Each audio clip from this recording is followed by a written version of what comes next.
धन्यवाद बच्चों। मैं यह ऋतुराज के द्वारा लिखा गया कन्यादान मैं कुछ भाग पूर्व में ही बतला दिया हूँ। अब शेष भाग में बतलाने के लिए यहाँ उपस्थित हूँ।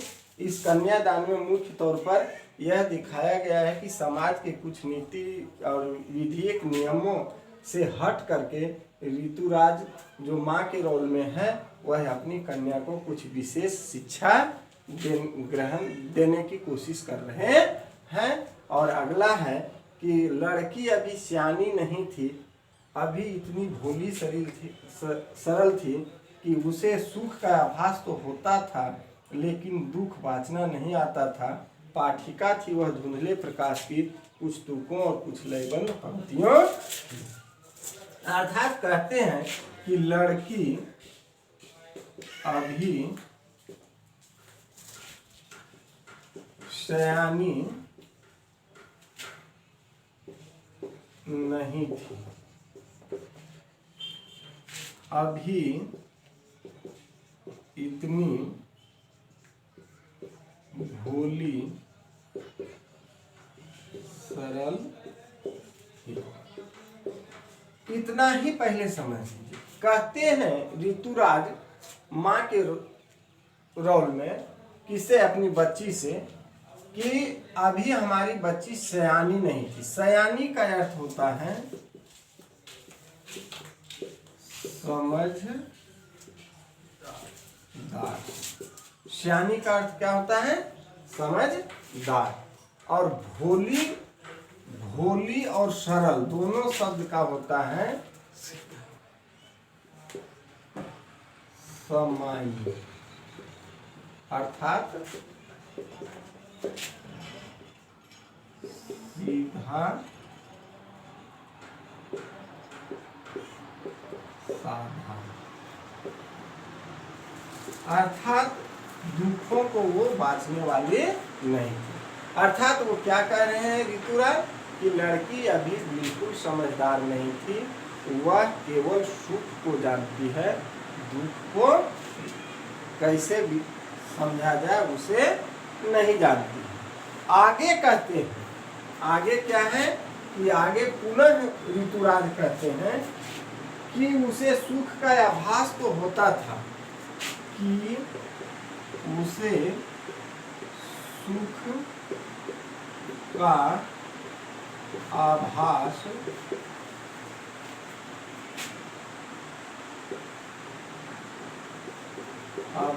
तो होता था, लेकिन दुख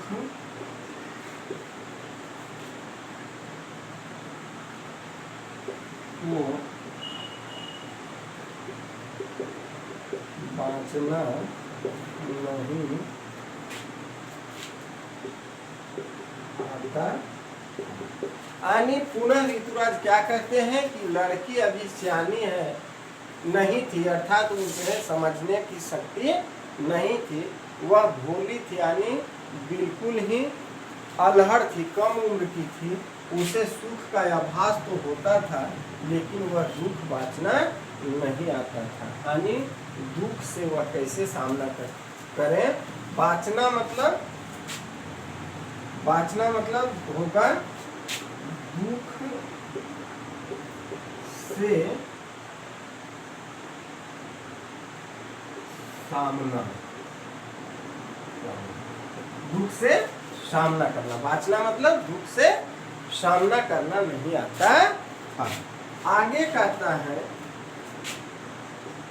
पाठिका थी वह धुंधले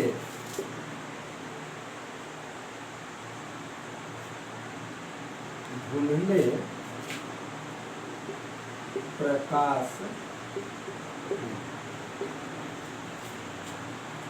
कुछ तुकों और कुछ लयबद्ध पंक्तियों को। अर्थात ऋतुराज क्या कहते हैं कि वह पाठिका थी वो धुंधले प्रकाश, यानी समाज के घटित, समाज में व्याप्त जो परंपरा है उस परंपरा की केवल अच्छाइयों को वो जान पाते थे और उसी के कुछ तुक और कुछ लयबद्ध पंक्तियों को जानते थे, लेकिन उसके अंदर छुपे हुए व्यथाओं को वह नहीं जान पाते हैं। अर्थात यहाँ स्पष्ट है कि ऋतुराज जो है एक माँ के रोल में अपनी कन्या के विषय में ये कुल मिलाकर के यह बतलाना चाहती है कि वह अभी बहुत कम उम्र की है, उसे सुख की अनुभूति तो होती है लेकिन दुखों को वह नहीं बाँच सकती। साथ ही साथ ये कहती है कि वह अभी समाज के नियमों की जो है वह आभास तो करती है लेकिन उसके से कैसे डटकर मुकाबला किया जाए वह उसे नहीं जानती है। आगे पुनः ऋतुराज जो माँ के रूप में है वह अपनी बच्ची को क्या कहते हैं सुन देखिए। माँ ने कहा पानी में झांक कर अपने चेहरे पर मत रिझना, याग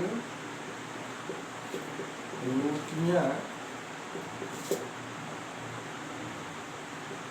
सेकने के लिए है, जलने के लिए नहीं। वस्त्र और आभूषण साबित भ्रमों की तरह बंधन है। स्त्री जीवन अर्थात क्या है कि ऋतुराज क्या कहते हैं अपनी बेटी को कि बेटी तुम पानी में अपने चेहरे को देख करके रिझना नहीं। अर्थात कहने का अर्थ है कि ऋतुराज अपनी बेटी से क्या कहते हैं कि तुम अपने चेहरे पर कभी भी गर्वान्वित नहीं होना, क्योंकि आग रोटियां सेकने के लिए है, जलने के लिए नहीं। अर्थात आगे क्या कहते हैं कि समाज में क्या है कि तुम्हारे चेहरे, तुम्हारे यौवन, तुम्हारी सुंदरता के उपभोगी मिलेंगे, लेकिन क्या है कि आग रोटियां सेकने के लिए है, जलने के लिए नहीं। यानी कि तुम जो जा रही हो अपने ससुराल, अर्थात ये जो तुम्हारा रूप, यौवन और सुंदरता है, वहाँ तुम्हें इसके माध्यम से तुम्हें वहाँ अच्छी यानी अच्छाई को प्रस्तुत करना है, न कि इसके चलते तुम्हें बदनामी उठानी है। अर्थात कहने का अर्थ है कि ससुराल में बहुत ऐसे होते हैं कि तुम्हारा गलत उपयोग करना चाहेंगे, उन गलत उपयोग से हमेशा बच करके रहना।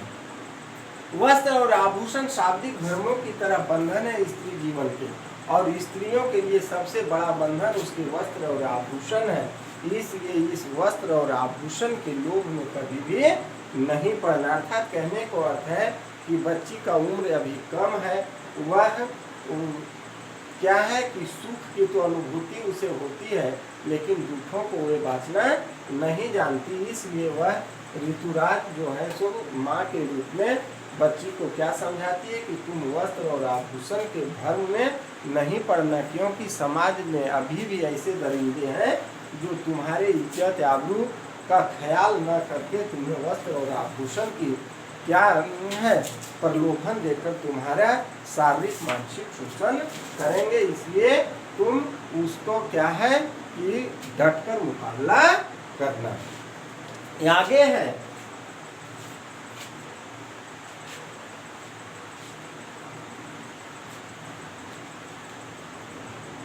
है माँ ने कहा लड़की होना पर लड़की जैसा दिखाई मत देना।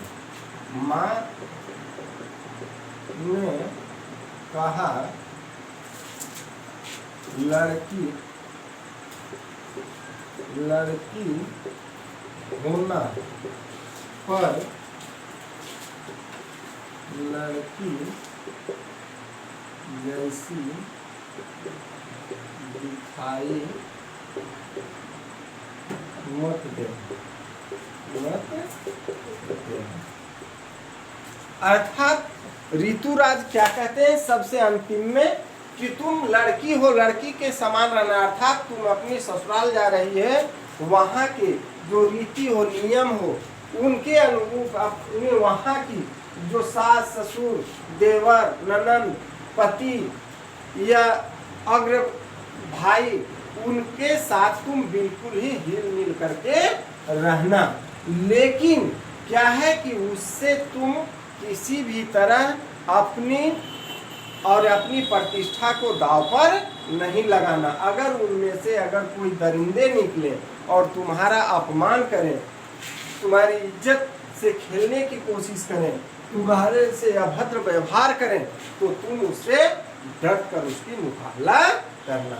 धन्यवाद। आज ये ऋतुराज के द्वारा लिखा गया कन्यादान पूरी हुई। कल मैं इसके प्रश्न आंसर इसी तरह से 2 पार्टों में बतला दूंगा। धन्यवाद।